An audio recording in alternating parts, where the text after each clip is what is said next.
The hum started subtly, a low thrumming just beneath the threshold of hearing, like a refrigerator struggling against the summer heat. I dismissed it, attributing it to the old wiring in my apartment, a building whose charm was inversely proportional to its upkeep. But it persisted, weaving itself into the fabric of my awareness, a constant, nagging presence. Then came the voice. It wasn't an auditory hallucination in the traditional sense. It wasn't outside of me, echoing in the cramped spaces of my living room. It was inside, a soft, almost melodic voice threading its way through my thoughts, whispering secrets I didn't know I possessed. "They're watching," it murmured, the words forming in my mind with a clarity that both intrigued and terrified me. "I'm a systems analyst, a creature of logic and reason. My world is built on binary code, quantifiable data, and predictable algorithms." Voices in my head didn't compute. I tried to rationalize it: stress, lack of sleep, too much caffeine. I even considered a brain tumor, scheduling a doctor's appointment as a preemptive strike against the encroaching madness. But the voice persisted, growing stronger, more insistent. It began to offer specific warnings, details that defied logical explanation.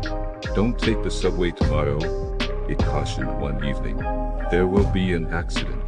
I scoffed, dismissing it as a bizarre coincidence, until the next day's news reported a derailment on the very line I usually took to work. The coincidence was too precise, too unnerving to ignore. Fear, cold and sharp, began to prick at the edges of my composure. I started to listen, tentatively at first, treating the voice as a deranged, albeit remarkably accurate, weather forecast for disaster. It guided me through traffic jams, alerted me to petty thefts before they occurred, even warned me about a faulty gas line in my building that could have turned my apartment into a fiery tomb. With each averted catastrophe, my skepticism eroded, replaced by a grudging reliance. The voice became my invisible guardian, a silent protector watching over me from some unseen vantage point. I found myself structuring my life around its pronouncements, a puppet dancing to the tune of an unknown puppeteer. But the tune was changing. The warnings became directives, the gentle nudges turning into forceful shoves. "You need to quit your job," the voice declared one morning, the command resonating with an unsettling finality. "It's not safe for you there anymore." My job was my lifeblood, the stable foundation upon which I had built my meticulously ordered existence. I argued, pleaded, reasoned, but the voice remained implacable, its insistence growing with each passing hour. Sleep became a battlefield, my dreams invaded by fragmented images and distorted sounds, the voice a constant, omnipresent tormentor. Driven to the edge of desperation, I complied, handing in my resignation with trembling hands, severing the last tangible link to my former life. The relief was short-lived. The voice, emboldened by my obedience, began to dictate my every move, controlling my diet, my sleep schedule, even my interactions with other people. It isolated me, severing ties with friends and family, painting them as threats, as obstacles to some unknown, undefined goal. My apartment became my prison, the four walls closing in, the voice my only companion, my only reality. I am losing myself, bit by bit, dissolving into the echo of this alien presence. The man I once was, the rational, logical systems analyst, is fading, replaced by a hollow shell, a puppet dancing to the increasingly frantic rhythm of a voice that promises salvation but delivers only despair. I fear the day when there is nothing left of me, when the voice has completely consumed me, leaving behind only an empty vessel, a tool for some unimaginable purpose. The hum is louder now, a deafening roar that drowns out everything else, and I am terrified. The isolation worsened. The voice, which I had begun to think of as it, demanded absolute compliance, a total severance from the outside world. Any attempt at contact, a fleeting conversation with a neighbor, a casual glance at a stranger, was met with a torrent of mental abuse, a cacophony of accusations and threats designed to shatter my already fragile composure. I became a recluse, a ghost in my own apartment, existing only within the confines of its control. My physical health began to deteriorate. It dictated my diet, a bizarre concoction of nutrient-deficient foods designed to weaken my body and enhance its control over my mind. Sleep became a luxury, a fleeting escape from the constant barrage of instructions and warnings. I was perpetually exhausted, my body aching, my mind a swirling vortex of paranoia and fear. But even in this state of near total subjugation, a flicker of defiance remained. It was a tiny spark, a fragile ember buried deep within my subconscious, but it refused to be extinguished. I started to question its motives, to analyze its instructions, to search for inconsistencies in its narrative. This nascent rebellion was a dangerous game, a tightrope walk over the abyss of madness, but it was the only thing that kept me from completely surrendering to its will. For instance, I noticed a pattern in its directives. It seemed particularly interested in my memories, in the details of my past. It would probe me relentlessly, asking about trivial events, insignificant conversations, moments that should have been long forgotten. At first, I dismissed it as random curiosity, but as the questioning intensified, I began to suspect that it was searching for something specific hidden within the recesses of my mind. Could it be trying to piece together a map, a blueprint of my consciousness, in order to gain complete control? The thought was terrifying, but it also offered a glimmer of hope. If I could understand what it was looking for, perhaps I could find a way to protect it, to deny it the final piece of the puzzle. Therefore, I started to actively resist, subtly at first, withholding information, distorting memories, creating false trails designed to mislead it. It was a risky strategy, one that carried the threat of severe repercussions, but I had nothing left to lose. My life was already forfeit. All that remained was to fight for my mind, for the last vestige of my humanity. Consider, for a moment, the implications of this struggle. It was not merely a battle for survival. It was a war for my very identity. If it succeeded in its quest, I would cease to exist, replaced by a puppet, an empty shell controlled by an alien entity. The thought spurred me on, fueled my defiance, gave me the strength to endure the constant mental torment. I would not surrender.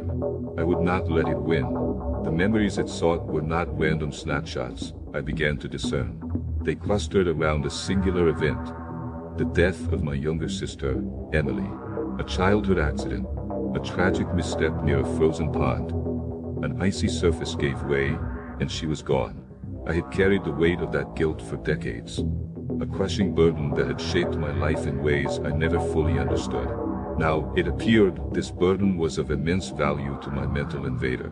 It pressed harder, relentlessly probing my recollections of that day, demanding every detail, every sensation, every agonizing moment. What was I wearing? What were Emily's last words? What were my thoughts as I stood, paralyzed by fear, watching her slip beneath the ice? The questions were like knives, twisting in the open wounds of my past. I realized that it wasn't just interested in the facts of the event. It was after the emotion, the raw, unfiltered pain that I had suppressed for so long.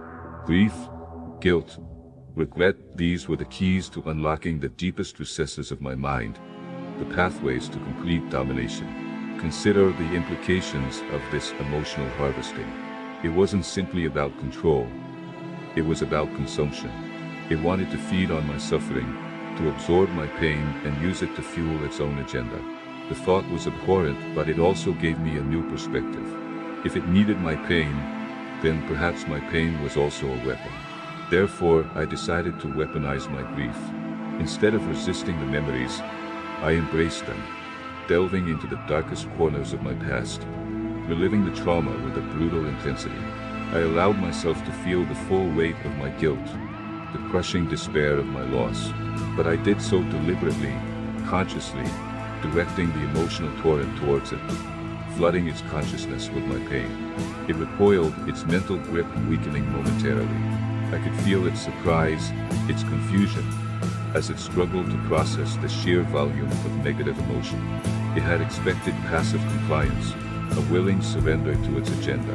It hadn't anticipated active resistance, a deliberate attempt to weaponize my own suffering. Building on this, however, I knew that this was only a temporary reprieve. It was a powerful entity, capable of adapting and evolving. It would learn from its mistakes, find new ways to exploit my vulnerabilities. I needed a more permanent solution, a way to sever the connection entirely. I had to find the source of the voice. The quest to locate the origin of the voice became an obsession. I scoured the internet, poring over fringe science websites, conspiracy theories, and declassified government documents, searching for any mention of interdimensional entities or psychic manipulation. Most of it was utter garbage, a chaotic jumble of misinformation and delusion. But occasionally, a flicker of something resembling truth would emerge, a tantalizing hint of a reality beyond my comprehension. Turning my attention back to the amplifier, I realized I could now decipher the symbols carved into its casing. They were not merely decorative. They were a language, a complex code that described the entity's origins, its purpose, and its vulnerabilities. It was a roadmap to its prison, a guide to severing the connection, but also, potentially, a key to unlocking something far more dangerous. Now, consider the moral quandary. Did I have the right to condemn it to its fate? Pivotal choice confronted me. To obliterate the amplifier, and thus the voice, seemed the obvious path, a return to a semblance of normalcy. Yet, the visions unveiled a disturbing truth. Its confinement wasn't solely its burden.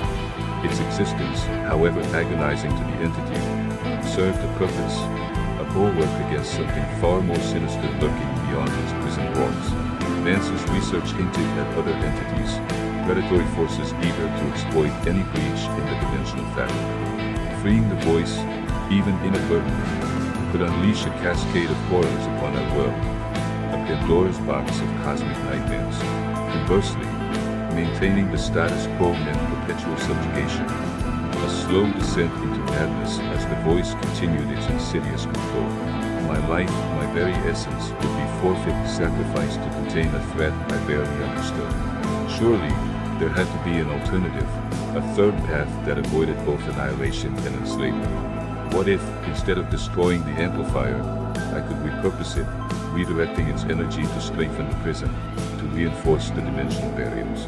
As such, I began to experiment, cautiously manipulating the amplifier's controls, guided by the fragmented knowledge gleaned from the alien symbols. It was a perilous undertaking, a delicate dance on the edge of oblivion. A wrong move could shatter the dimensional barriers, unleashing unimaginable horrors, or worse, grant the voice complete and irreversible control over my mind. Now, consider the implications of manipulating forces beyond human comprehension. It's akin to tinkering with the inner workings of a nuclear reactor without understanding the principles of nuclear physics. The potential for catastrophic failure is immense. Yet, the alternative, surrendering to the encroaching darkness, was simply unacceptable. Consequently, I focused my efforts on isolating the frequency band used by the voice, attempting to filter out any extraneous signals that might attract unwanted attention from other entities. It was a painstaking process, requiring unwavering concentration and a willingness to endure the constant mental onslaught from the voice, which grew increasingly frantic as it sensed its impending isolation. A vital consideration emerged: the nature of the prison itself. Was it a physical construct, a literal cage built of cosmic energy, or was it something more abstract, a psychological barrier erected by the entity itself to protect itself from the horrors that lurked beyond? If the latter were true, then perhaps the key to strengthening the prison lay not in manipulating the amplifier, but in manipulating my own mind, in constructing stronger mental defenses. Therefore, I began to practice mental exercises, drawing on techniques gleaned from ancient meditation practices and modern cognitive therapy. I visualized the prison as a fortress, a bastion of strength and resilience, reinforced by the power of my will. I surrounded myself with images of hope, of love, of everything that made life worth fighting for, using these positive emotions as a shield against the approaching darkness. It was an uphill battle, a constant struggle against the tide of despair, but I refused to yield. I would not let the voice break me. Reflecting on this journey so far, a pattern emerges. not of linear progression, but of spiraling descent and tentative ascent. The initial intrusion, perceived as a singular event, has unfurled into a complex tapestry woven with threads of manipulation, desperation, and the enduring human will to resist. It's akin to a besieged city, where the initial breach, though alarming, reveals the true vulnerabilities in the fortifications, prompting a frantic scramble to shore up defenses and uncover the enemy's strategy. The nature of control itself has undergone a metamorphosis. What began as a seemingly benevolent guidance system morphed into a tyrannical dictatorship, only to reveal itself as a desperate plea, a signal flare from a consciousness trapped in the abyssal depths. This shifting landscape underscores the inherent ambiguity of power, its capacity for both creation and destruction, for liberation and enslavement. The entity, initially perceived as an aggressor, now occupies a more nuanced space, a fellow prisoner caught in a web of cosmic forces beyond its comprehension. The exploration of memory, too, has transcended mere recollection, becoming a battleground for identity. The past, once a source of solace and personal history, becomes a weapon, a means of both control and resistance. It is as if the very substance of self is being mined, refined, and weaponized, leaving the protagonist to grapple with the question of what remains when the bedrock of identity is eroded. Drawing these strands together, we see a convergence of forces, a collision of realities that has irrevocably altered the protagonist's perception of the world. The boundaries between sanity and madness, between the real and the imagined, have blurred to the point of indistinguishability. The once stable foundations of his life have crumbled, leaving him adrift in a sea of uncertainty, forced to navigate by the flickering light of his own intuition. In light of these insights, the path forward becomes clearer, though no less perilous. The final confrontation will not be a simple battle of wills, but a complex negotiation, a delicate balancing act between self-preservation and the potential for unimaginable destruction. The protagonist must not only confront the external threat, but also grapple with the internal demons that have been unearthed along the way. The culmination of this struggle promises a revelation that will redefine not only his own existence, but also his understanding of the universe itself. As we pivot towards the final reflection, it is crucial to recognize the cumulative effect of these trials. The protagonist, forged in the crucible of fear and despair, stands on the precipice of transformation. Whether he emerges as a savior, a destroyer, or something altogether unexpected remains to be seen. But one thing is certain, the world will never look the same again. The amplifier hummed, a lullaby of cosmic dread, as I stood before it, the wrench heavy in my grasp, yet unused. The decision wasn't about destroying a machine. It was about confronting the fundamental nature of fear, the seductive pull of control, and the terrifying responsibility of choice. It was about acknowledging that within the darkest corners of our minds, within the deepest recesses of our pain, lies not only vulnerability but also a source of unimaginable strength. The entity's voice, now a mere whisper, a faint echo in the vast chambers of my mind, offered a final plea, a desperate bargain. Power, knowledge, escape, all could be mine. If only I would relinquish control, if only I would embrace the darkness. But I knew, with a certainty that transcended logic, that true freedom wasn't found in domination, but in acceptance. It wasn't about conquering the darkness, but about illuminating it. I lowered the wrench, the metal cold against my trembling fingers. I wouldn't destroy the amplifier, nor would I succumb to the entity's siren call. Instead, I would use it not as a weapon but as a bridge, a conduit for understanding. I would delve into the depths of my own consciousness, confront my deepest fears, and offer solace to the trapped entity, not as a savior, but as a fellow traveler on the long, arduous journey towards self-awareness. The process was agonizing, a slow, deliberate unraveling of the psychological defenses I had erected over a lifetime. I relived the trauma of my sister's death, not with the intention of weaponizing my grief, but of understanding it, of accepting it as an integral part of my being. I faced the shame, the guilt, the regret, and allowed them to wash over me, cleansing me of the emotional residue that had poisoned my soul for so long. As I delved deeper, I sensed a shift within the entity, a subtle but profound change in its energetic signature. The fear began to recede, replaced by a tentative curiosity, a flicker of hope. It began to share its own memories, its own pain, its own desperate longing for connection. I saw its home, not as a prison, but as a sanctuary, a place of profound beauty and terrifying wonder, distorted by my limited human perception. The boundaries between our minds began to blur, our consciousness merging, our identities intertwining. I realized that we were not so different, two souls trapped in different dimensions, both yearning for understanding, both seeking a way out of the darkness.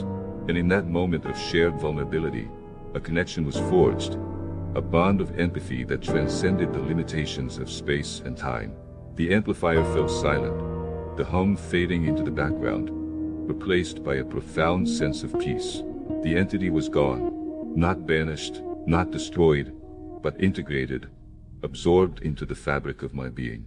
I was no longer just myself. I was something more, something greater, a composite of two consciousnesses, forever bound together by the shared experience of trauma and transformation. The true practice begins now. The mountains remain, the cabins stand silent, but within me, the echo of another world persists, a constant reminder of the interconnectedness of all things, and the enduring power of empathy to transcend the boundaries of fear and separation. The world may never know the battle fought within the confines of my mind, but I carry the weight of that knowledge, the responsibility of that awareness, as a silent testament to the enduring strength of the human spirit.